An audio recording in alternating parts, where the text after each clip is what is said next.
नमस्कार साथियों, मैं रवि वर्मा आप सभी का एपेक्स करियर मेकर में एक बार फिर से स्वागत करता हूं। जैसा कि आप लोग यहां पर हेडिंग देख पा रहे होंगे, बीएसएससी सीजीएल विज्ञान अर्थात बीएसएससी के द्वारा आयोजित अब तक की जितनी भी सीजीएल की परीक्षाएं हुई हैं, सीजीएल प्रथम जिसमें एक पीटी और एक मेंस का पेपर, सीजीएल द्वितीय जिसमें पीटी के 2 प्रश्न पत्र और मेंस के 1 प्रश्न पत्र, सीजीएल तृतीय जिसमें प्रीलिम्स के 2 प्रश्न और मेंस के 1 प्रश्न, कुल मिलाकर 8 सेट। आपको पता ही होगा कि सीजीएल में बीएसएससी के द्वारा आयोजित सीजीएल की परीक्षा में विज्ञान और गणित के सवाल एक खंड में पूछे जाते हैं। कभी कभी विज्ञान के प्रश्नों की संख्या 20 से 25 तो कभी 20 से नीचे, लेकिन हाँ, अच्छी खासी संख्या में ये प्रश्न पूछे जाते रहे। तो आज से हम लोग एक नई शुरुआत करने जा रहे हैं और वह यह है कि बीएसएससी के द्वारा सीजीएल में जितने भी विज्ञान के प्रश्न पूछे गए अब तक, उनकी व्याख्या, और उस व्याख्या से हम यह पता कर सकें कि विज्ञान का कौन सा खंड, कौन सा अध्याय, किस खंड का कौन सा अध्याय बेहद महत्वपूर्ण है, ताकि कम समय में आप अगर विज्ञान में ज्यादा से ज्यादा स्कोर करना चाहते हैं तो किसे आपको रिवीजन पर ज्यादा ध्यान देना चाहिए। हालांकि अभी पर्याप्त समय है, अप्रैल तक आपका समय सीजीएल को लेकर है, जून जुलाई तक इंटरमीडिएट लेवल तक है, लेकिन फिर भी आपको यदि पता हो कि स्कोर करने के लिए किस सेक्शन को ज्यादा हिट करना चाहिए तो आपकी तैयारी और मजबूत हो जाएगी। पूर्व में पूछे गए प्रश्नों का हल करने का एक फायदा यह भी है कि हम पाठ्यक्रम के साथ साथ प्रश्न पूछे जाने के तरीके से भी अवगत हो जाते हैं। आप यदि पहले से तैयारी कर चुके हैं तो आपके लिए रिवीजन का टाइम है। चलिए शुरू करते हैं बिना किसी देरी के। आपके सामने पहला सवाल है, निम्नलिखित में से कौन सा बर्ड फ्लू वायरस है जिसे एवियन फ्लू वायरस भी कहते हैं? Avian flu virus. अब जरा ध्यान दें, ये बायोलॉजी से सवाल पूछा गया। आपके सामने विकल्प है H5N1, H1N5, N5H1, N1H5। तो हमें ये पहला जो सवाल पूछा गया जिसका उत्तर है H5N1, बर्ड फ्लू से सवाल लिया गया, जीव विज्ञान से ये सवाल लिया गया। आपको मैं बता दूं कि आप अक्सर न्यूज में देखते होंगे कि बर्ड फ्लू की केसेस जैसे आते हैं तो बर्ड फ्लू यानी जिस पक्षी में ये वायरस हो जाता है तो उसके मल या उसके आसपास या उसके डेड बॉडी से भी ये संक्रमण जीव जंतुओं में और मनुष्यों तक फैलना शुरू हो जाता है। तो लोग क्या करते हैं, वैसे पक्षियों को दबा दिया जाता है, राइट। तो निम्नलिखित में कौन सा बर्ड फ्लू वायरस है जिसे एवियन फ्लू वायरस भी कहा जाता है? तो उत्तर हो जाएगा H5N1। ठीक है, चलते हैं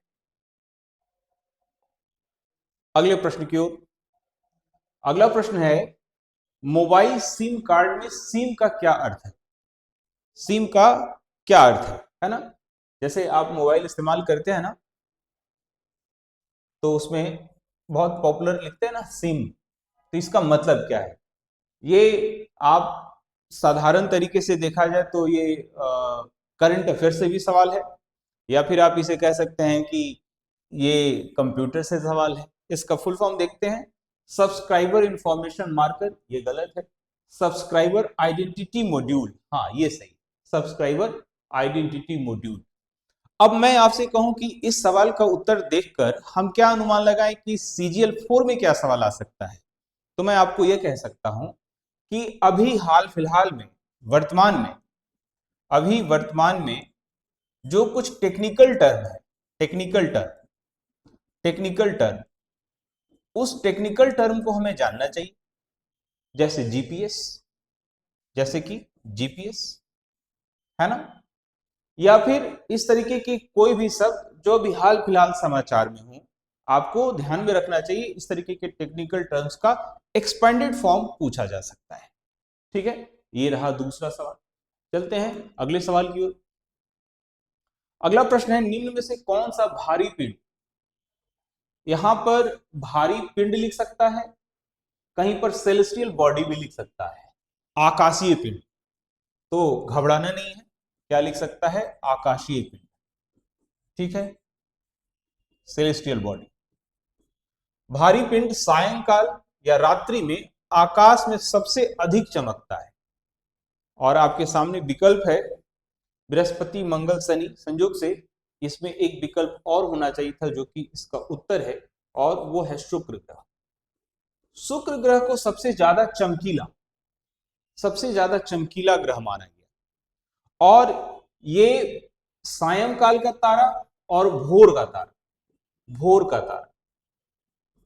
का तारा या सायंकाल का तारा कहा जाता है अपनी चमक की वजह से। सूर्य से इसका स्थान दूसरा है। इसे पृथ्वी का जुड़वा ग्रह भी माना जाता है ना। इससे प्रश्न पूछा जाता रहा है। ये सवाल क्या हिंट्स दे गया? फिजिक्स से ये सवाल पूछा गया, सोलर सिस्टम में जितने भी प्लैनेट्स हैं, जितने भी सौर परिवार में जितने भी ग्रह हैं, उनके कुछ ना कुछ कैरेक्टर है। जैसे सबसे भारी ग्रह, सबसे ज्यादा उपग्रह वाला ग्रह, सबसे ज्यादा चमकीला ग्रह, सबसे हरा भरा ग्रह, ये सभी सवाल हो सकते हैं। वैसा ग्रह जो एंटी क्लॉकवाइज घूमता हो, है ना। ये तमाम जो सौर परिवार से जुड़े हुए प्रश्न हो सकते हैं, आपको कर जाना चाहिए, यहां से सवाल पूछेगा। अब आप ये बार बार कहते हैं कि सारे सवालों को जवाब दिया जाए, तो मैं टॉपिक वाइज भी वीडियोस लाऊंगा, लेकिन तत्काल मैं पीवाईक्यू सीरीज में ये काम कर रहा हूं कि आपको हिंट्स दे दूं, ताकि आप तैयारी कर चुके हैं तो एक बार फिर से रिवीजन लें इन टॉपिक्स को लेकर। अगर आप पहली दफा जुड़े हुए हैं तो इन प्रश्नों का उत्तर देखकर समझ सकें, है ना। चलते हैं अगले प्रश्न की ओर। अगला प्रश्न है, समुद्रीय शीतल पवन बहती है। शीतल पवन यानी ठंडी हवाएं। शीतल पवन का मतलब क्या हुआ? ठंडी हवाएं।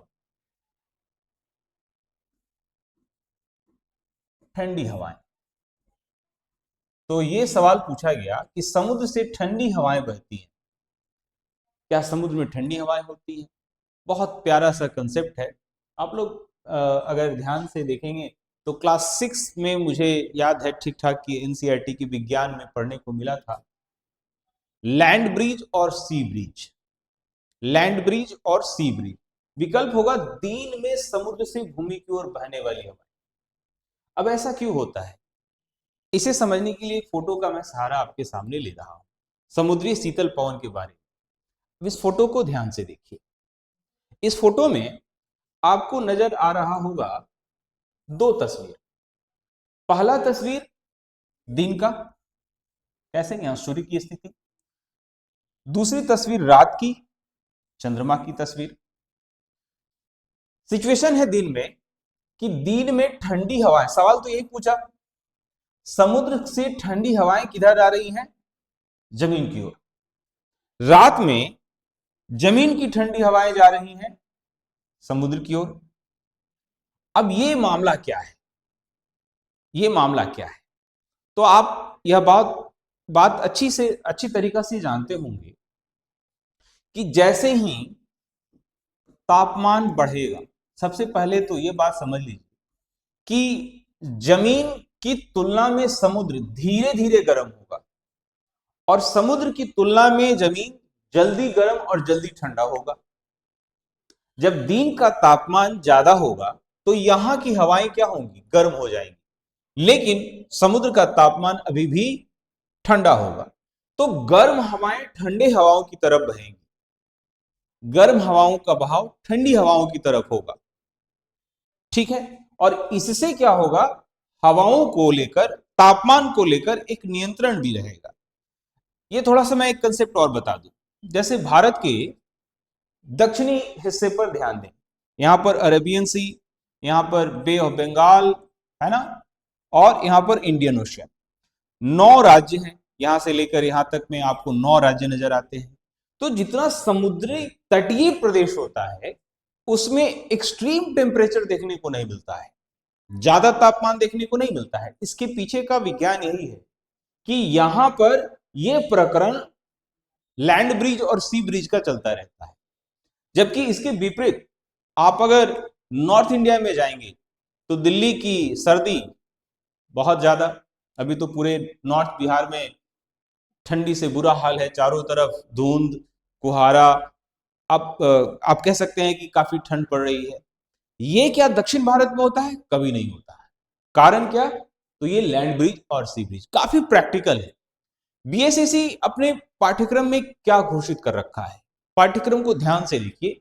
तो वो कहता है विज्ञान जो दिन प्रतिदिन में हम उपयोग करते हैं उससे जुड़े हुए सिद्धांत, है ना, ये पाठ्यक्रम में लिखा हुआ है। तो सवाल भी इसी तरीके का पूछता है। मैं उम्मीद करता हूं कि यह तथ्य आप समझ गए होंगे। इसे थोड़ा पलट कर भी सवाल पूछा जाए आने वाली परीक्षाओं में तो आप आसानी से इसे हल कर पाएंगे। चलते हैं अगले प्रश्न की ओर। अगला प्रश्न है, यदि एक पेंडुलम से दोलन करने वाली घड़ी को, घड़ी आज आप डिजिटल घड़ी देखते हैं, फिर ये बैटरी वाली घड़ी देखते हैं, और एक पेंडुलम वाली घड़ी देखते हैं, ठीक है। एक पेंडुलम से दोलन करने वाली घड़ी को पृथ्वी से चंद्रमा पर ले जाया जाए, चंद्रमा पर, ठीक है, तो घड़ी पर क्या असर पड़ेगा? सवाल क्या पूछा? घड़ी के बारे में नहीं पूछा, आपसे यह सवाल पूछा जा रहा है कि आप चंद्रमा और पृथ्वी के बीच में एक रिलेशन उसे जानते हैं कि नहीं। तो आपको पता होना चाहिए कि चंद्रमा पर लगभग 1/6 जो भार है वो कम हो जाता है। और इसके कम होने का कारण क्या होता है? गुरुत्व। इसके कारण क्या होता है? गुरुत्व। जिसका मतलब ये हुआ कि ये जो पेंडुलम होगा, वो पेंडुलम जो होगा वो धीमा हो जाएगा। पेंडुलम क्या हो जाएगा? धीमा हो जाएगा। जब पेंडुलम धीमा हो जाएगा तो जो घड़ी होगा वो स्लो हो जाएगा, यानी सुस्त हो जाएगा। आंसर क्या हो गया? ए। यदि पेंडुलम जो ग्रेविटेशन की वजह से मूव करता रहता है वह अगर धीमा हो गया तो घड़ी क्या हो जाएगी? सुस्त हो जाएगी, ठीक है। तो पांचवा का आंसर क्या हो गया? ए। चलते हैं अगले प्रश्न की ओर। जब प्रकाश की तरंगें वायु से कांच में होकर गुजरती हैं तब कौन सा परिवर्त प्रभावित होंगे? प्रकाश की तरंगें वायु से कांच में होकर गुजरती हैं, लाइट से सवाल पूछा।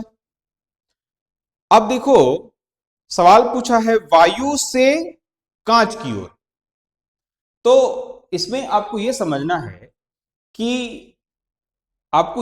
है कि किसी भी प्रकाश में क्या होता है। तो तरंग दैर्ध्य भी होता है, आवृत्ति भी होता है और वेग भी होता है।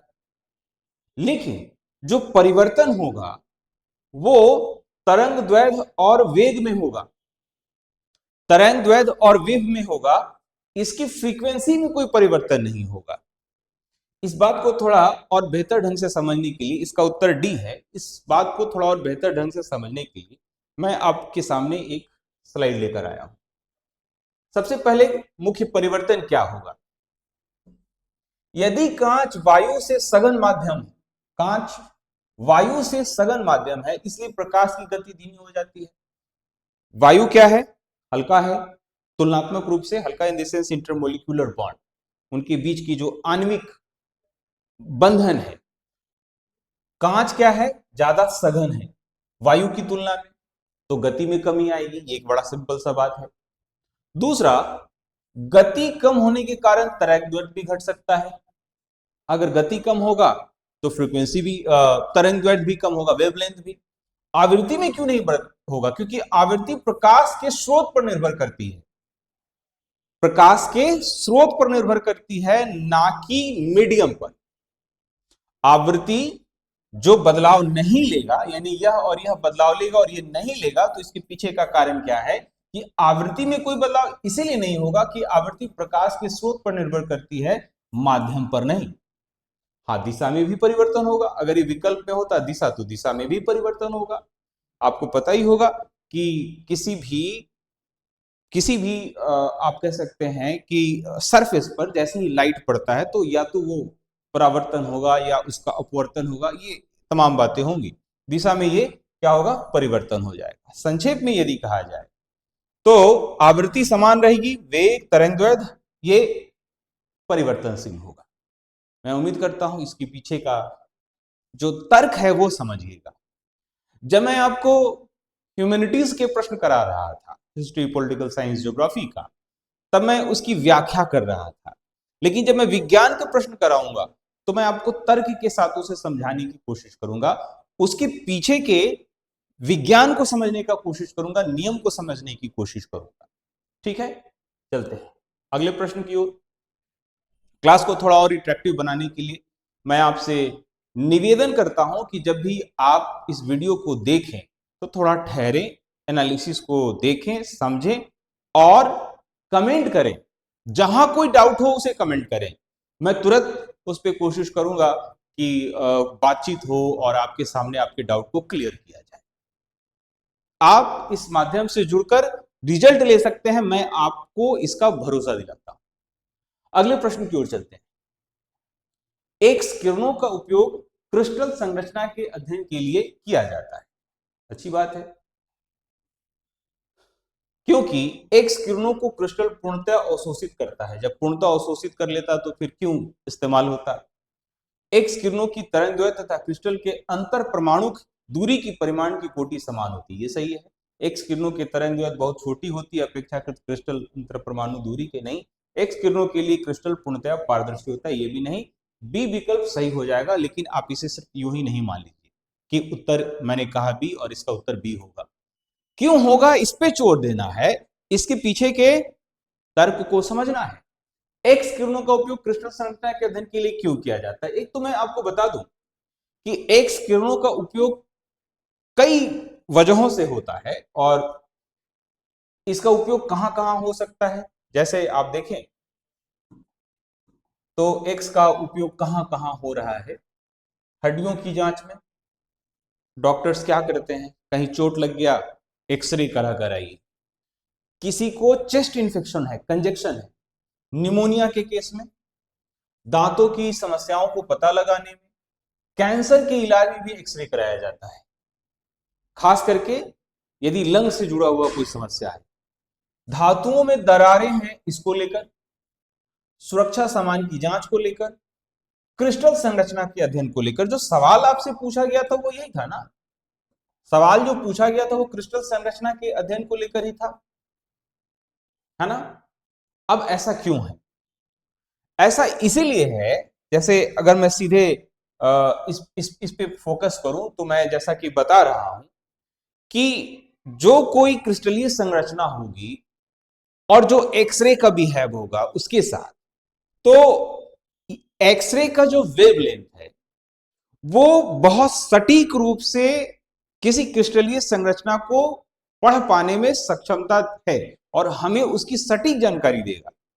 अब हम जब कोई एक्सरे प्लेट देखते हैं तो देखिएगा कि हड्डियों की स्पष्ट तस्वीर नजर आती है, अगर उसमें कोई दरार है तो नजर आता है। अगर चेस्ट का कंजेशन को देखना है, निमोनिया के केस को देखना है तो धब्बा नजर आएगा। ये क्यों, एक्सरे का है। क्या हम किसी और किरणों का उपयोग करते हैं, जैसे गामा किरणों का प्रयोग करते हैं, तो नहीं, हम एक्सरे का प्रयोग करते हैं, राइट। उससे जुड़ा हुआ और तथ्य समझ लीजिए, हो सकता है इससे जुड़ा हुआ अन्य सवाल आ जाए। चिकित्सा में इसका उपयोग हड्डियों और जोड़, फ्रैक्चर, टूटी हुई हड्डियां, गठिया और जोड़ों की असमानताओं को पता लगाने के लिए, फेफड़ों के कैंसर, हृदय संबंधी समस्याओं को निदान करने के लिए, दांतों में सड़न, कैंसर के कोशिकाओं को नष्ट करने के लिए रेडिएशन थेरेपी में, मेमोग्राफी, स्तन कैंसर का पता लगाने के लिए, सीटी स्कैन, ये सब, तो ये सभी एक्सरे के उपयोग है। इस पे सब क्वेश्चंस बनने ही बनने हैं। अभी आपको क्रिस्टलीय संरचना से बात पूछा, हो सकता है कैंसर से जुड़ी हुई बात पूछ ले, हो सकता है हड्डी के फ्रैक्चर से जुड़ी हुई बात, ये जुड़ी हुई बात सोच ले। ठीक है, प्रश्न आ सकता है। चलते हैं अगले प्रश्न की ओर। मनुष्य के नेत्र के रेटिना पर प्रतिबिंब कैसा बनता है। सवाल बड़ा आसान है। सवाल ये पूछा कि जो हम देखते हैं वो देखने की प्रक्रिया कैसे होती है। हमारे सामने, आपकी आंखों के सामने मेरी तस्वीर है तो वो कैसे बन रही है। ठीक है, क्या ये काल्पनिक है या उल्टा है, काल्पनिक है या सीधा है, वास्तविक है या सीधा है, वास्तविक है या उल्टा है। जवाब होगा वास्तविक है और उल्टा है।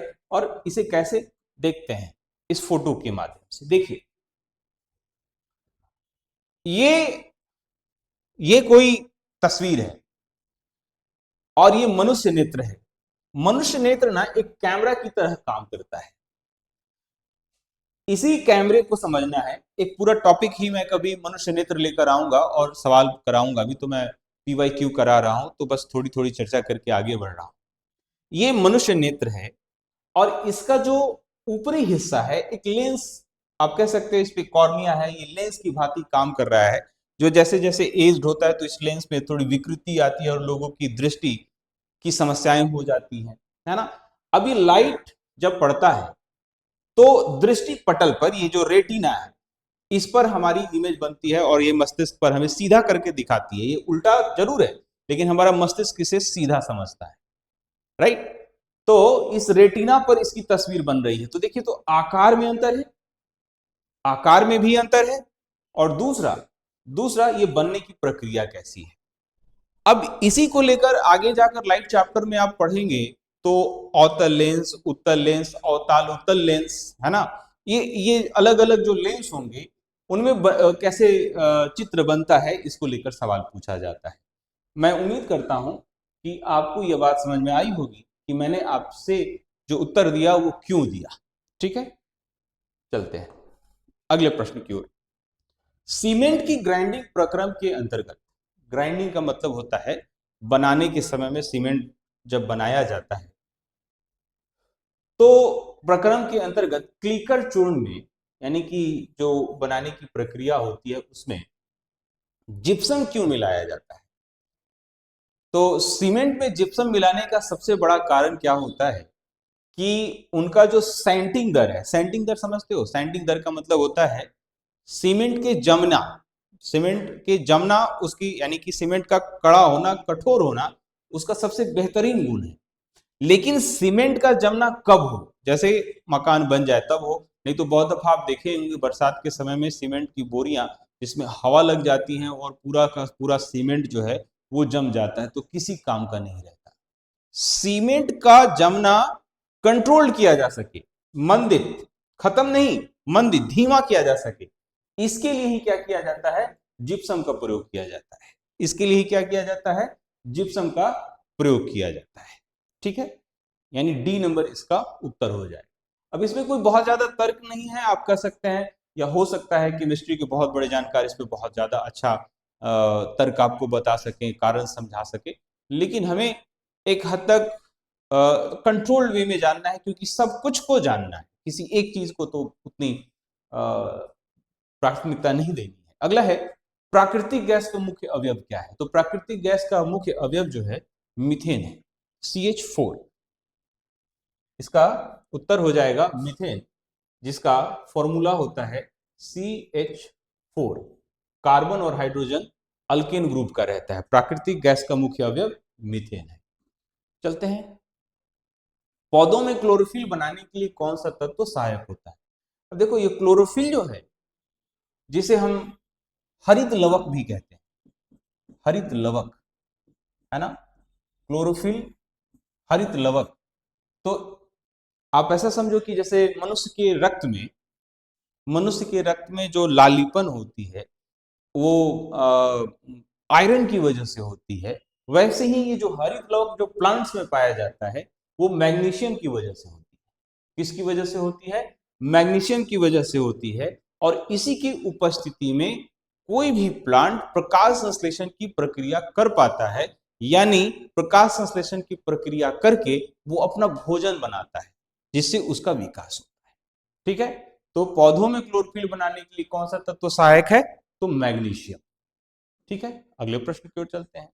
वह तापमान जिस पर सेंटीग्रेड तथा फ़ारेनहाइट थर्मामीटर, अब देखो यह सवाल फॉर्मूला बेस्ड है, मैं अभी इसे एक्सप्लेन करूंगा।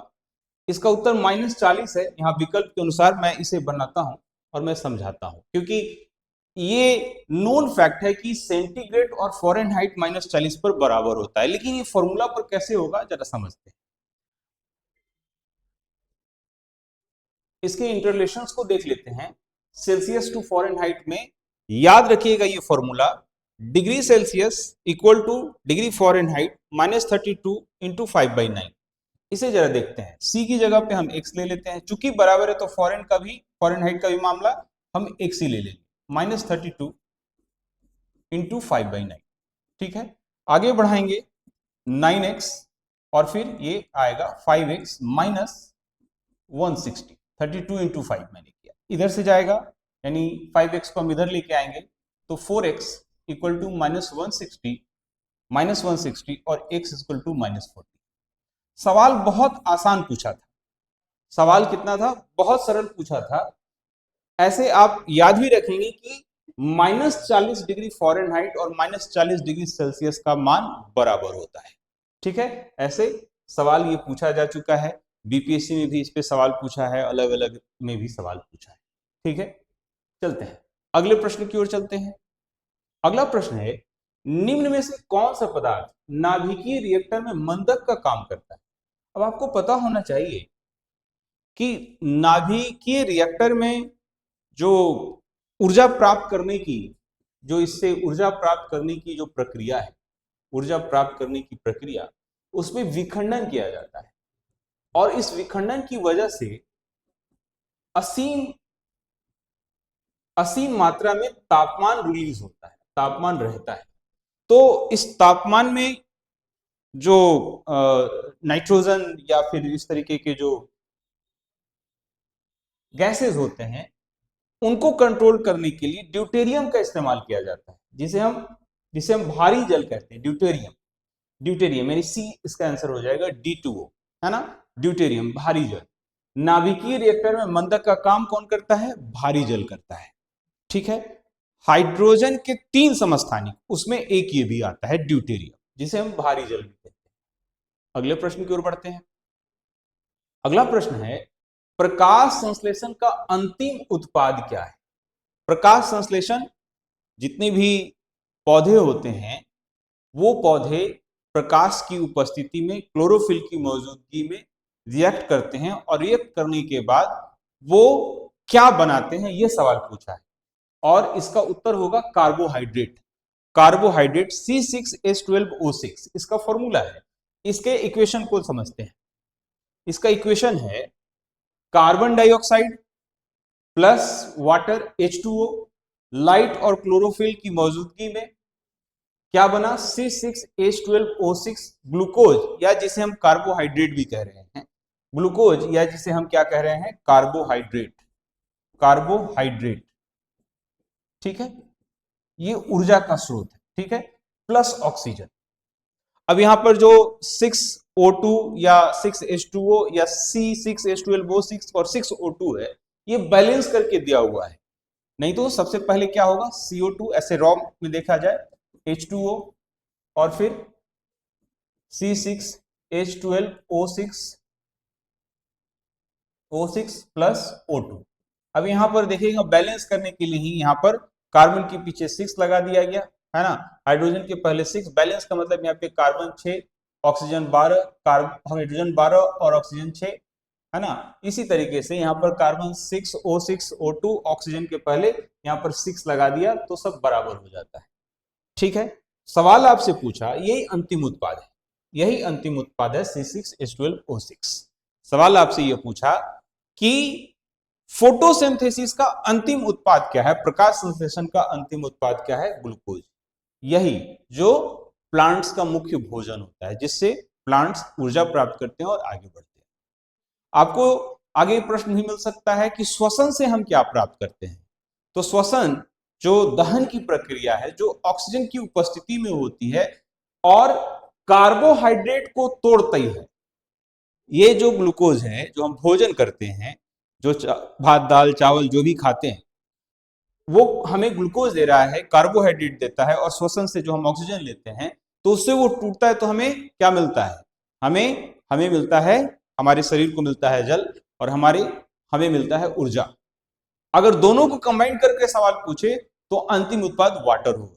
ऐसा सवाल भी सीजीएल पूछ चुका है। ठीक है, तो इस सवाल को ध्यान में रखिएगा, इस फॉर्मूला को, इस इक्वेशन को भी याद कर लीजिए। अगला सवाल है, एस्बेस्टस के कारण होने वाला प्रमुख रोग क्या है। तो देखिए, एस्बेस्टस इंडस्ट्रियल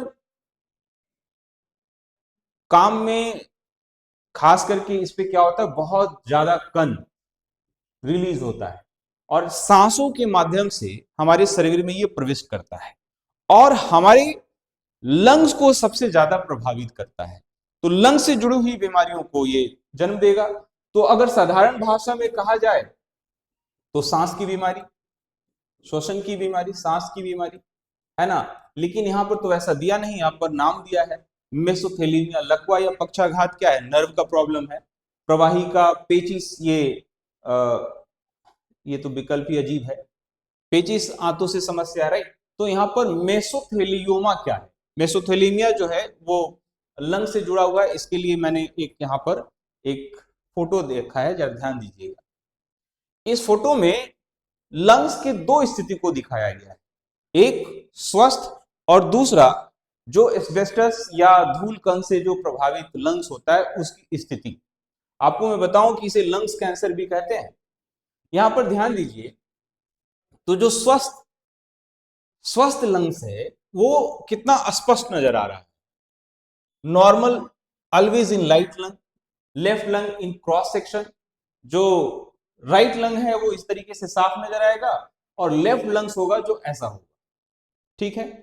अब दूसरा केस देखिए, यहां पे देखिएगा, चाहे लेफ्ट हो चाहे राइट हो, इस इसमें आप यहां पर देखिएगा नोड्यूल बना हुआ है, ये गांठ बने हुए हैं, ये सभी में, ठीक है। इस सभी में क्या है, गांठ बना हुआ, और कहीं कहीं पर ये देखिए, ये जो कंटिन्यूअस है वो क्या है, डैमेज। क्या है, डैमेज, है ना। ये देखिए डैमेज। तो ऐसी स्थिति को ही हम बोलते हैं लंग्स कैंसर। तो एस्बेस्टस से होने वाली जो बीमारी है, यानी जो एक इंडस्ट्रियल रोग कह सकते हैं, वो मेसोथेलियोमा कहा जाता है, जो एक प्रकार का कैंसर है। एस्बेस्टस से श्वसन की बीमारी होती है और उसमें मेसोथेलियोमा। आगे चलते हैं। अगला प्रश्न है, इंसुलिन उत्पादित होता है। आप देखते होंगे कि बहुत सारे डायबिटिक लोग होते हैं जो खाना खाने से पहले इंसुलिन की सुई लेते हैं, यानी उनके शरीर में वो इंसुलिन का निर्माण नहीं होता है। तो इंसुलिन उत्पादित होता है पैनक्रियाज से, जिसे हम अग्नाशय कहते हैं। या कितनी दफा लोगों के पास ये ज्यादा या कम के केस में होता है ना। अगले प्रश्न की ओर चलते हैं। मनुष्य के शरीर में पैरों की हड्डियां हैं, ह्यूमरस तथा उरुअस्थि, फिबुला तथा टिबिया, फिबुला तथा उल्मा, टिबिया तथा बैफ्रुक। देखो, पैरों की जो हड्डियां होती हैं, इसका आंसर हो जाएगा बी, लेकिन थोड़ा मैं इसका एक्सप्लेनेशन करना चाहता हूं। पैरों की जो हड्डियां होती हैं उनकी संख्या होती है 26। कितनी होती है, 26। यहां पर मैं आपके सामने इस फैक्ट को हाईलाइट कर दूं कि पैरों की हड्डियां होती है 26, जिसमें सबसे लंबा जो होता है वो होता है फीमर। और ये सिर्फ कमर के नीचे, जिसे हम पैर कहते हैं, उसमें जांग की जो हड्डी है ये सबसे लंबी है और ये सबसे मजबूत हड्डी होती है, ठीक है। ये सबसे लंबी है और सबसे मजबूत हड्डी होती है। आपको मैं बताऊं, ये अंदर से हमारे शरीर को बहुत ज्यादा कह सकते हैं कि रक्त के निर्माण में भी काम आता है। जांग की हड्डी फीमर। घुटने की टोपी जिसे हम कहते हैं पैटेला, ये घुटने की जोड़ को सुरक्षा देती है। पिंडली की हड्डियों को ही बोलते हैं टीबिया और फिबुला, जो अभी प्रश्न में पूछा गया। 26 में 3 के नाम हमने देखे। टखने की हड्डियां जिसमें होती है 7, है ना। टखने की हड्डियां 7 हड्डियां होती हैं, जिसमें एड़ी की हड्डी या इस तरीके का। और तलवे की हड्डियां होती हैं जिसे हम कहते हैं कंबाइंडली मेटाटार्सल्स। ये 5 लंबी हड्डियों का मिला होता है, 7 5 12 और इधर 3 5 15 आपने देखा। और फिर होती है उंगलियों की हड्डियां, यानी इसमें पैर के अंगूठे में 2 और बाकी उंगलियों में 3 हड्डियां होती हैं, कुल 14 हड्डियां। और सब मिलाकर कितना, 26 हड्डियां। तो आपसे अब अगर पैरों से जुड़ा हुआ सवाल पूछे तो एक तो अकेले फीमर पूछता है, जो सबसे लंबी हड्डी है, ठीक है, जिसका ब्लड सेल के निर्माण में उपयोग होता है। घुटने की टोपी को लेकर पैटेला कहते हैं। और टीबिया और फिबुला क्या है, पिंडली की हड्डियां, यही जो पूछा था। टीबिया बड़ी होती है और फिबुला छोटी होती है, इस दोनों में, ठीक है। तो मैं उम्मीद करता हूं कि जो प्रश्न पूछे जा रहे हैं उसके अतिरिक्त की जो जानकारियां हैं आपको इस पर बेस्ड अन्य सवालों को भी बनाने में मदद करें। अब अगला सवाल आपसे पूछा गया, विटामिन ए की कमी के कारण क्या होता है। तो एक सेक्शन होता है कि विटामिन्स या जो हमारे भोजन के मुख्य हिस्से हैं उनकी कमी से क्या होता है। विटामिन ए की कमी से होता है नाइट ब्लाइंडनेस। नाइट जिसे रतौंधी बोलचाल, आम बोलचाल की भाषा में कहते हैं। पहले आप समझें, भोजन के जो मुख्य अवयव है, भोजन, हमारा भोजन जो है उसके जो मुख्य अवयव हैं उनमें से सबसे पहला जिसे हम एनर्जी गिविंग कहते हैं, जिसे हम लोग क्या कहते हैं, एनर्जी गिविंग, यानी जिसको खाने के बाद हमें तुरंत ऊर्जा मिले, उसे हम कहते हैं energy giving food, energy giving food. ठीक है। दूसरे को बोलते हैं बॉडी बिल्डिंग फूड, जिससे हमारे शरीर में क्या हो, सेल का निर्माण हो, शरीर का निर्माण हो। और तीसरा जो होता है उसे हम कहते हैं प्रोटेक्टिव फूड, उसे हम कहते हैं प्रोटेक्टिव फूड। ठीक है। अब ये जो प्रश्न लिया गया विटामिन्स, ये प्रोटेक्टिव फूड का हिस्सा है।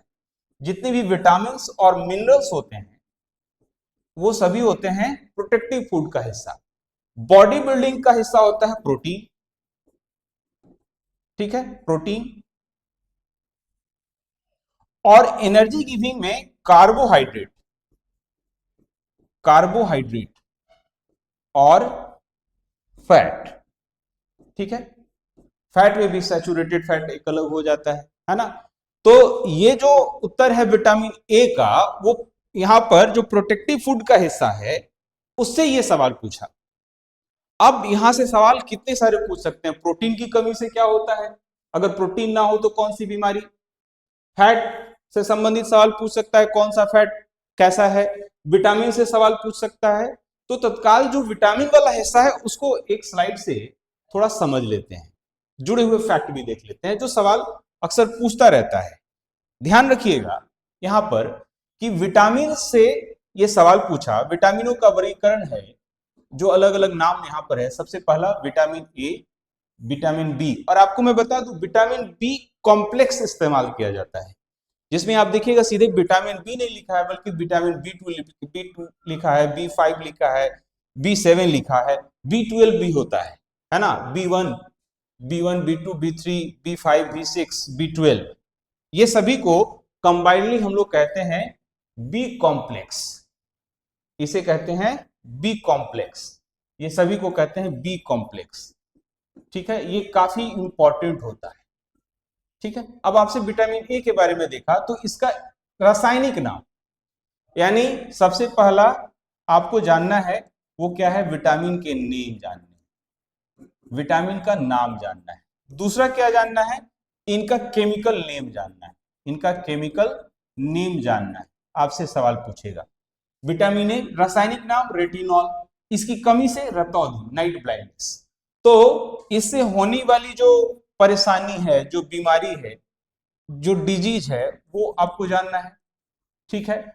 और ये किस चीज पे, किस चीज को खाने से इस विटामिन की प्राप्ति हो जाती है। तो विटामिन ए जिसे रेटिनॉल कहते हैं, जिसकी कमी से रतौंधी होता है, इसका स्रोत है गाजर, दूध, अंडा, फल। ठीक है। बी1 जिसका रासायनिक नाम थायमिन, कमी से बेरी बेरी रोग होता है, इसका स्रोत है मूंगफली, आलू, हरी साग सब्जियां।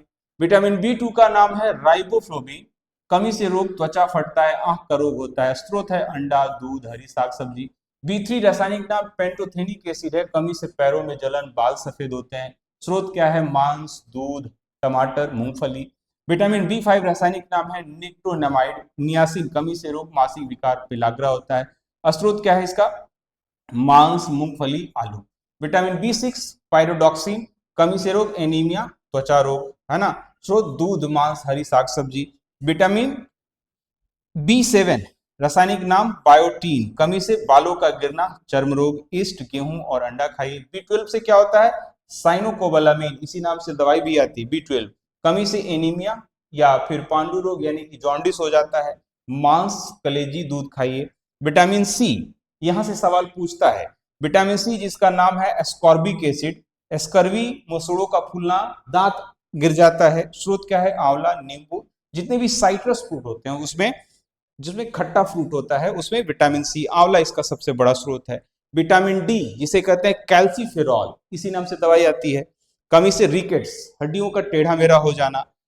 सनलाइट और दूध अंडा में मिलता है, ठीक है, सनलाइट इसका सबसे बड़ा स्रोत होता है। विटामिन ई जिसे कहते हैं टेकोफेरॉल, ये जनन शक्ति का कम करता है। ये हरी साग सब्जी, मक्खन, दूध और जितने स्प्राउट्स होते हैं, अंकुरित अनाज होते हैं, उसमें विटामिन ई पाया जाता है।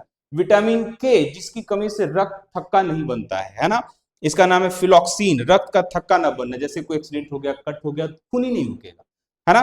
स्रोत टमाटर, हरी साग सब्जी और दूध खाइए। सवाल यहां से 3-4 तरीके से पूछेगा कि आप बीमारी किसी से, और चौथा इसका स्रोत, तो ध्यान में रखना है।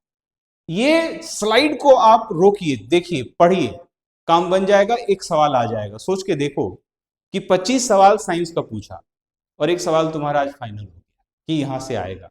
मामला क्या है, आपको बस देखना है, बरकरार रखना है। अगर नौकरी लेना है तो थोड़ा सावधानी से और सही ढंग से, सही ढंग से कहने का मतलब होशियारी से, कि क्या सवाल आएगा वही देख ले। सालों भर पढ़ने से बेहतर है इतना ही से काम चल जाए, नौकरी लेने से मतलब है।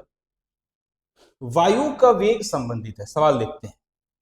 पृथ्वी की अपनी धुरी पर घूमने से, पृथ्वी के चक्कर लगाने से, दाब प्रवणता से। तो देखो, वायु का वेग दाब प्रवणता से, फिजिक्स का सवाल है। वायु का वेग, जब पृथ्वी घूमता है उसमें कोरोलिसिस फोर्स हुआ, या फिर जो अलग अलग ताप और दबाव बना टेम्परेचर की वजह से, हाई प्रेशर जोन और लो प्रेशर जोन बना, तो उसमें जो समदाब रेखाएं आपस में नजदीक से जो गुजरती हैं, तो उसमें दाब प्रवणता, जिससे वायु का वेग रिलेटेड होता है। ज्योग्राफी का टॉपिक, एक बार बढ़िया से इसे हम समझाएंगे कभी। उत्तर तत्काल मैंने बताया। मानव शरीर में रक्तचाप नियंत्रण करता है। रक्तचाप से सवाल पूछता है बाबू कि आप हमें बताएं कि मनुष्य का, स्वस्थ व्यक्ति का जो रक्तचाप है वो कितना होता है ना। तो स्वस्थ व्यक्ति का जो रक्तचाप है वो 120/80 रहता है। 120/80 ऑफ किसका, मरकरी का, Hg, है ना। और ये जो अधिवृक्क ग्रंथि है उससे ये नियंत्रित होता है, ठीक है। अगला है कंप्यूटर में वायरस संबंधित है। कंप्यूटर में कोई आप प्रोग्राम चलाते हो और वो क्रैश कर जाता है, तो वायरस भी एक प्रकार का क्या है, प्रोग्राम है। कंप्यूटर से सवाल है, बहुत बेसिक सवाल है। अगला सवाल है, अधातुएं सामान्यतः विद्युत की कुचालक होती है, ठीक है। ये तो बात अलग है कि अधातु क्या है, विद्युत का कुचालक होता है, लेकिन कुछ अधातु ऐसा है जो विद्युत का सुचालक भी होता है। परंतु ग्रेफाइट, ग्रेफाइट ग्रेफाइट क्या है भाई, तो कार्बन का अपरूप है, कार्बन का अपरूप है ना। और ये क्या है भाई, तो ये विद्युत का सुचालक है। क्यों ऐसा है, क्योंकि इसमें शिथिलताबद्ध इलेक्ट्रॉन होते हैं जो कि रिएक्ट करते हैं, है ना। और कार्बन के दो अपरूप, एक है ग्रेफाइट और दूसरा क्या है, हीरा, ठीक है। तो हीरा कुचालक है, ताप का भी, और ये क्या है, सुचालक है, ताप का भी। तो शिथिलताबद्ध इलेक्ट्रॉन होने की वजह से यह धातु होने के बावजूद भी क्या करता है, विद्युत का सुचालक हो जाता है। वातावरण में सर्वाधिक प्रचुर गैस है, बहुत बेसिक सवाल, बहुत बेसिक सवाल, बचपन से आप लोग पढ़ते आए होंगे कि नाइट्रोजन 78%, ऑक्सीजन 21% और अदर गैसेज में 1%, 1% में तमाम बाकी जो गैसेज हैं वो होता है, ठीक है। तो सबसे ज्यादा क्या, नाइट्रोजन। अगला, निम्न में कौन परमाणु संरचना के सिद्धांतों से संबंधित नहीं था। अब देखो, डाल्टन का परमाणु मॉडल, रदरफोर्ड का या नील्स बोर का, ये तीनों व्यक्ति जो है ना परमाणु के अलग अलग सिद्धांतों को लेकर है। ये बात अलग रही कि सबने एक दूसरे को प्रोत्साहित किया। सबसे पहला जो है डाल्टन आए, फिर रदरफोर्ड आए और फिर नील्स बोर आए। नील्स बोर का एटॉमिक मॉडल सबसे बेहतर माना गया, ठीक है। Madam Curie, madam Curie, madam Curie जो है वो परमाणु संरचना सिद्धांत से संबंधित नहीं है, लेकिन मैडम क्यूरी विज्ञान के क्षेत्र में अद्भुत नाम है। ये एक ऐसी महिला है जिनको रसायन और भौतिकी दोनों के क्षेत्र में ही नोबेल पुरस्कार मिला। किसी को जीवन में एक उपलब्धि हासिल नहीं होती, इन्हें दो। और इससे भी ज्यादा आश्चर्य की बात, इनकी दो बेटियां थी और दोनों ही नोबेल पुरस्कार प्राप्त विजेता थी। तो मैडम क्यूरी, ठीक है। चलते हैं, इस धातु के यौगिक कुछ शीशों तथा साबुन दोनों के घटक होते हैं। तो कैल्शियम, इसका उत्तर हो जाएगा कैल्शियम। अगला अगला प्रश्न, इस तत्व का परमाणु भार, गलती से यहां पर धार लिखा गया है, परमाणु भार, परमाणु भार मानक के रूप में लिया जाता है। अब देखो, कार्बन जिसकी परमाणु संख्या 6 है और भार 12 है, और हम इसी को क्या कहते हैं, एक एटॉमिक यूनिट के रूप में लेते हैं, तो ये एक स्टैंडर्ड है कार्बन, इसे याद रखना है, समझना है। अगला है, हाइड्रोजन के समस्थानिकों की संख्या क्या है? तो हाइड्रोजन के समस्थानिकों की संख्या है 3, ड्यूटेरियम उसमें से 1, तो ये हो जाएगा बी ऑप्शन, इसका उत्तर हो जाएगा। अगला प्रश्न है, पिंच ब्लेड किसका अयस्क है? अयस्क समझते हैं ना, अयस्क यानी जो रॉ मटेरियल्स, खनिज का एक रॉ मटेरियल है, और फिर उससे क्या करते हैं हम कि उसे प्रोसेस करके हम एक चीज मतलब एक इसका मूल स्वरूप प्राप्त करते हैं। तो पिंच ब्लेड यूरेनियम का अयस्क है, पिंच ब्लेड यूरेनियम का अयस्क है। ठीक है। मिश्र धातु एल्युमिनियम ब्रॉन्ज में उच्चतम अनुपात में अवस्थित होता है। आपको मैं बता दूं, मिश्र धातु का मतलब क्या होता है। मिश्र धातु मतलब एक से ज्यादा धातु का मिलना और फिर मिलाकर किसी चीज को प्राप्त करना। तो मिश्र धातु एल्युमिनियम ब्रॉन्ज में तांबा सबसे ज्यादा रहता है, तांबा सबसे ज्यादा रहता है, तांबा। ठीक है। इतिहास में आप लोग ने पढ़ा होगा कि सिंधु घाटी की सभ्यता जो है वो ब्रोंज एज मानी जाती है। ब्रोंज क्या होता है? कांसा और कॉपर और टीन का मिक्सचर होता है। ठीक है, कॉपर और टीन का मिक्सचर होता है। आपसे इससे बहुत सारे सवाल पूछेंगे, मिश्र धातु से सवाल पूछ देगा, एक नाम देगा और बोलेगा कि इसमें कितना प्रतिशत तांबा रहता है, कितना प्रतिशत क्या रहता है, तो वो सूची आपको याद करनी पड़ेगी। मिश्र धातु एल्युमिनियम ब्रॉन्ज में तांबा जो रहता है वो अनुपात में ज्यादा होता है। आगे चलते हैं। अकार्बनिक यौगिकों में, अकार्बनिक यौगिकों से संश्लेषित प्रथम कार्बनिक यौगिक क्या था? क्वेश्चन पूछा है अकार्बनिक यौगिक। अकार्बनिक का मतलब जिसमें कार्बन नहीं है, जिसमें कार्बन नहीं है। इसके संश्लेषण से प्रथम कार्बनिक यौगिक कौन प्राप्त हुआ? तो वो था यूरिया। यूरिया, यूरिया का फॉर्मूला क्या होता है? NH2CONH2। फॉर्मूला याद कीजिए। यूरिया भारत में इस्तेमाल किया जाने वाला सबसे ज्यादा उर्वरक का ये हिस्सा होता है। अगला प्रश्न, बुर्ज अभिक्रिया इसे प्राप्त करने हेतु प्रयुक्त होती है। तो देखो, एल्केन CnH2n+2 एल्केन ग्रुप रहता है और उसी में ये प्राप्त किया जाता है। सिरके का पीएच मान लगभग होता है। सिरका क्या होता है? अम्लीय होता है। सिरका क्या होता है? अम्लीय होता है।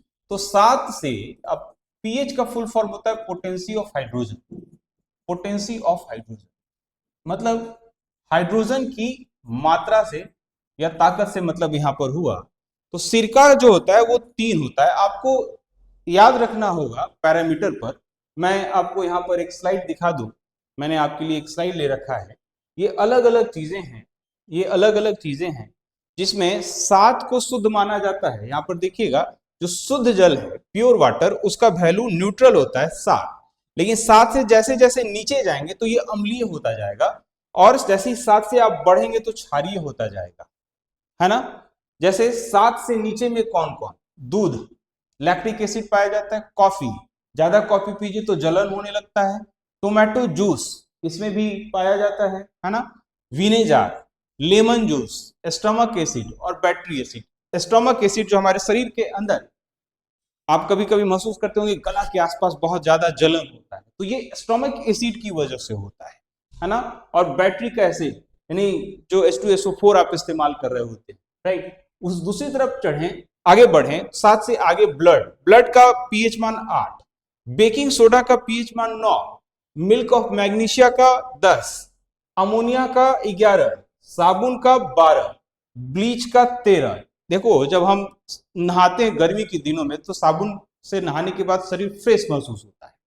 इसके पीछे का कारण क्या होता है? हम बैलेंस्ड हो जाते हैं।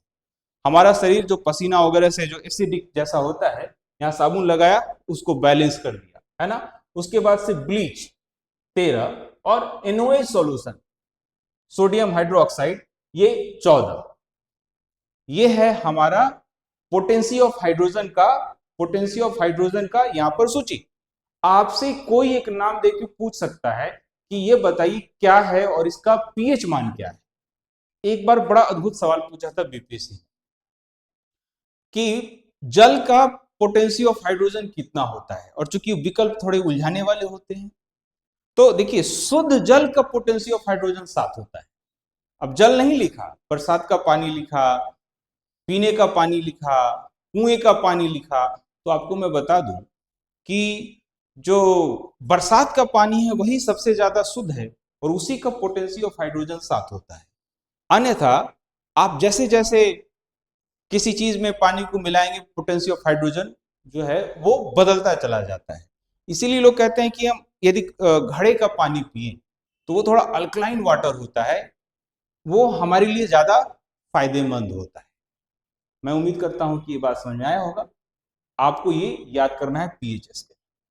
चलते हैं अगले प्रश्न की ओर। ग्लिसरॉल में प्राथमिक एल्कोहलिक समूहों की संख्या कितनी होती है? तो 2, याद रखना है। ग्लिसरॉल में प्राथमिक एल्कोहलिक समूहों की संख्या 2।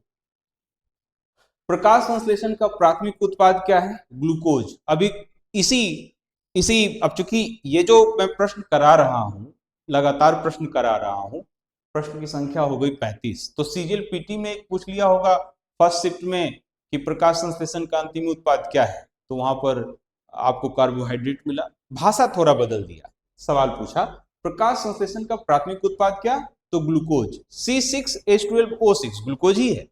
ठीक है, चलिए अगला प्रश्न।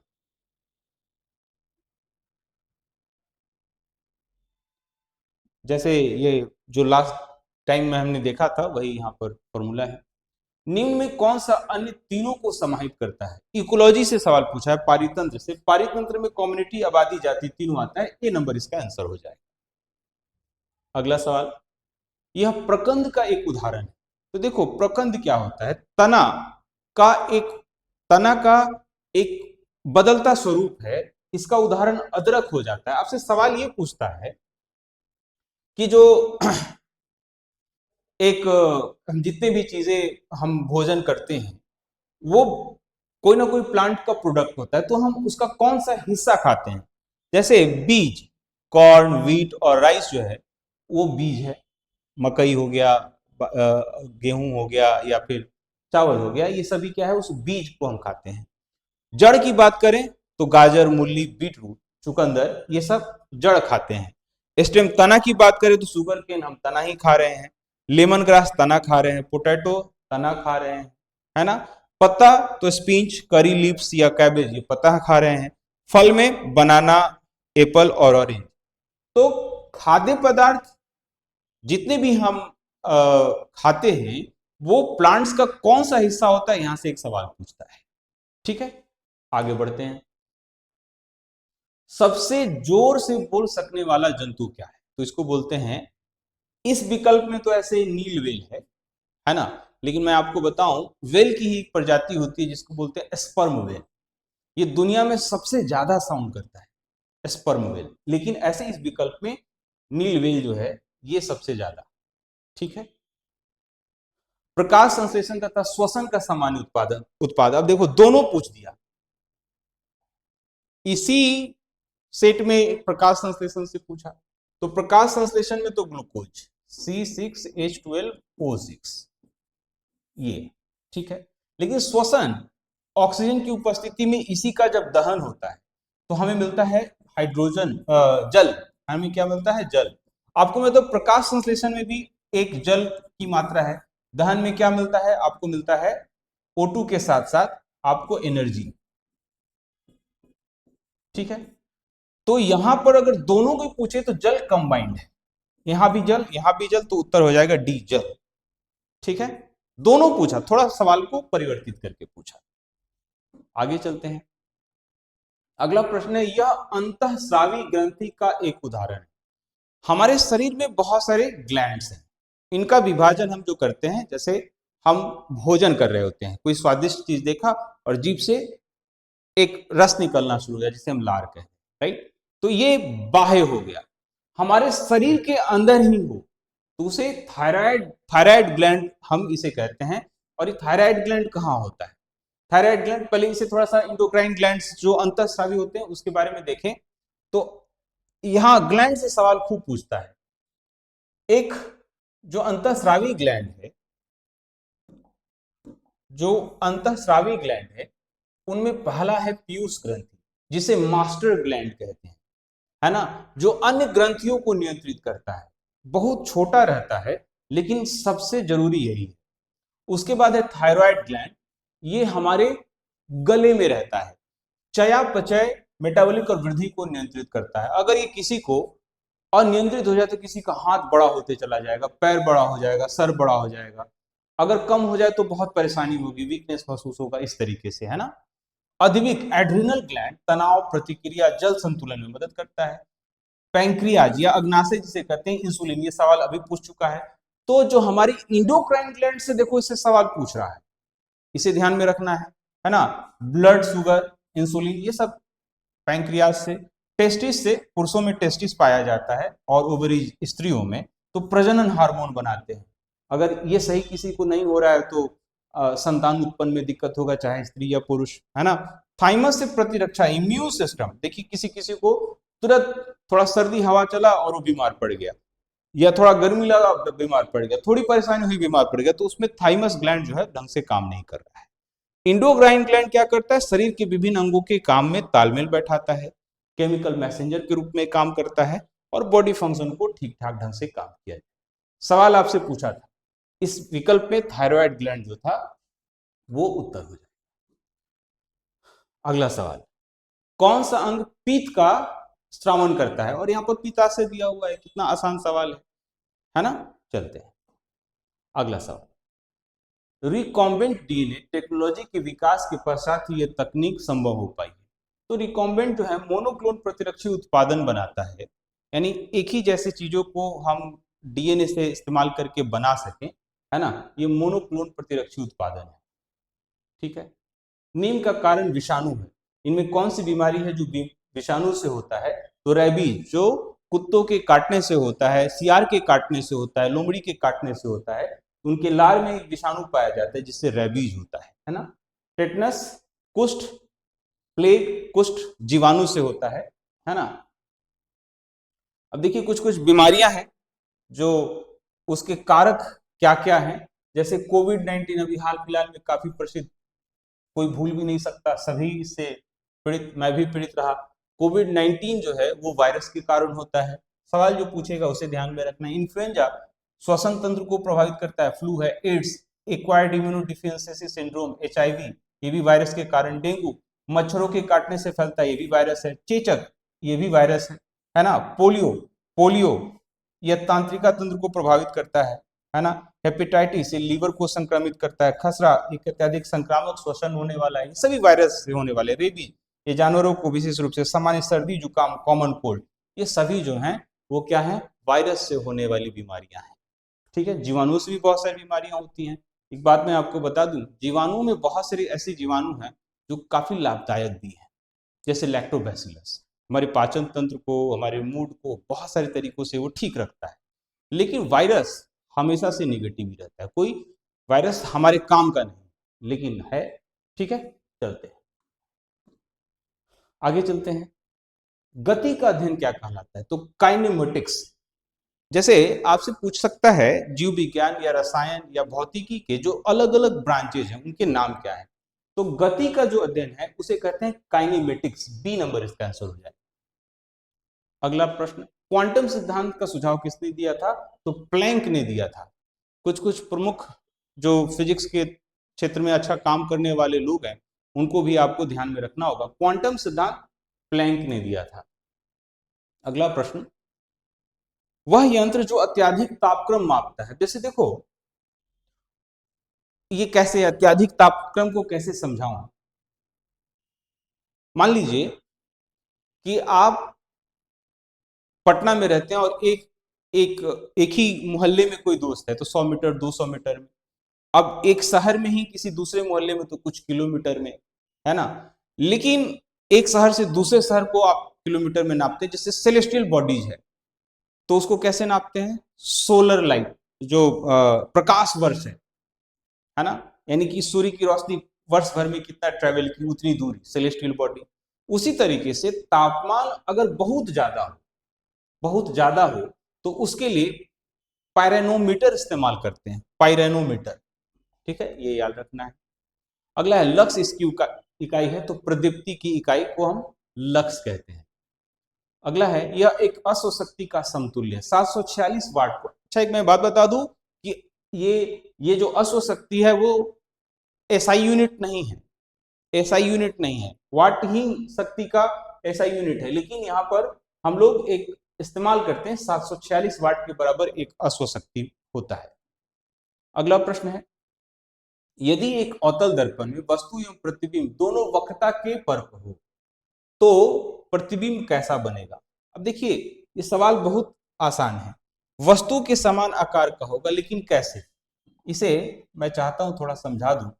जैसे मान लीजिए कि ये कोई अवतल दर्पण है, अवतल दर्पण है, यहां मैं इसे कलई कर दिया, है ना। अब यहां से इसका एक लाइन लिया जो इसका केंद्र बनाता है, यहाँ पे कोई वस्तु है और यहां से यहां पर इसका लाइट गया, है ना। ठीक है, तो ये इसी के बराबर यहाँ पे बनेगा। तो वस्तु के समान आकार का यहां पर बनेगा, वस्तु के समान आकार का, विकल्प सी इसका उत्तर हो जाएगा। एक रफ डायग्राम मैंने बनाया है, इसे आपको थोड़ा टॉपिक वाइज में जब जाऊंगा तो थोड़ा विस्तृत रूप से बताऊंगा। अगला प्रश्न है ऊष्मागतिकी, थर्मोडायनामिक्स।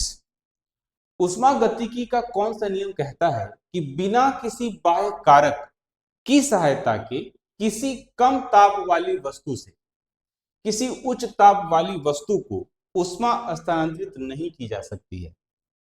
थर्मोडायनामिक्स, ऊष्मा का गति होना, यानी कि एक मीडियम से दूसरे मीडियम में जाना। आप जैसे देखो, आजकल ठंडा का समय है तो आप ठंडा पानी गर्म पानी को बार बार मिलाकर पीते होगे, ज्यादा कभी गर्म हो गया तो ठंडा पानी मिला लिया। क्या ऐसा संभव है कि एक ग्लास में आपने गर्म पानी रखा है, दूसरे ग्लास में आपने ठंडा पानी रखा है, और बस एक दूसरे के सामने लेकर ऐसे रखो और वो गर्म हो जाए? नहीं होगा। हाँ, सटा दोगे तो कुछ हो सकता है, मिला दोगे तो कुछ हो सकता है, राइट। तो यही तो रूल है थर्मोडायनामिक्स का, यह दूसरा रूल है। बहुत, देखो, फिजिक्स या साइंस की कोई भी जो सेक्शन है वो हमारे लिए बहुत प्रायोगिक है, बहुत प्रायोगिक, क्योंकि हम जो डे टू डे लाइफ में काम कर रहे होते हैं उसके पीछे का विज्ञान क्या है, यही सवाल है आपके लिए। और मैं बार बार कहता हूं, थोड़ा चेतनाशील बनना है, हमें यह जानने की कोशिश करनी है कि क्या हो रहा है आसपास। थर्मोडायनामिक्स से रिलेटेड 4 रूल है यहाँ पर, 0, 0, पहला, तीसरा। ऐसा मत समझिए कि ऐसे ही लिखा हुआ है, ये रूल है। क्या रूल है थर्मोडायनामिक्स से? ऊष्मागतिकी के मुख्य रूप से 4 सिद्धांत हैं जो ऊर्जा के स्थानांतरण और परिवर्तन को नियंत्रित करते हैं। 0वां नियम क्या कहता है? तापीय संतुलन की अवधारणा। पहला नियम ऊर्जा संरक्षण, ऊर्जा ना बनाई जा सकती है ना नष्ट की जा सकती है, E बराबर mc²। ऊर्जा न बनाई जा सकती है ना नष्ट की जा सकती है, ऊर्जा का स्वरूप बदलता है। गतिज ऊर्जा, स्थैतिक ऊर्जा, वैद्युत ऊर्जा। ये एक बार पूछ लिया, डायनेमो में कौन सा, जनरेटर में कौन सा ऊर्जा, है ना, तो ये बताया। दूसरा, एंट्रोपी अव्यवस्था बढ़ती है, स्वतः स्फूर्त प्रक्रिया। और तीसरा नियम कहता है परम शून्य पर एंट्रोपी। यह नियम ब्रह्मांड में ऊर्जा और पदार्थ के व्यवहार को समझने के लिए है। अब इस संक्षिप्त में मैंने ये 4 बताया। थर्मोडायनेमिक्स को लेकर कभी स्पेशल चैप्टर भी लेकर आऊंगा। तो आज सीजीएल के साइंस के डिस्कशन में मैंने आपके सामने पहले 50 प्रश्न रखे जो सीजीएल 1 से लेकर सीजीएल तक में पूछे गए हैं। अगले एपिसोड में आप लोग इसके आगे की कुछ प्रश्नों के हल देखेंगे जो 50 से 100 हो सकते हैं। ठीक है, तो आज के लिए इतना ही, धन्यवाद। आप वीडियो देखें, कमेंट सेक्शन में जाएं, आपकी जो परेशानियां हैं उसे बताएं, अच्छा लगे तो शेयर करें, सब्सक्राइब करें। धन्यवाद।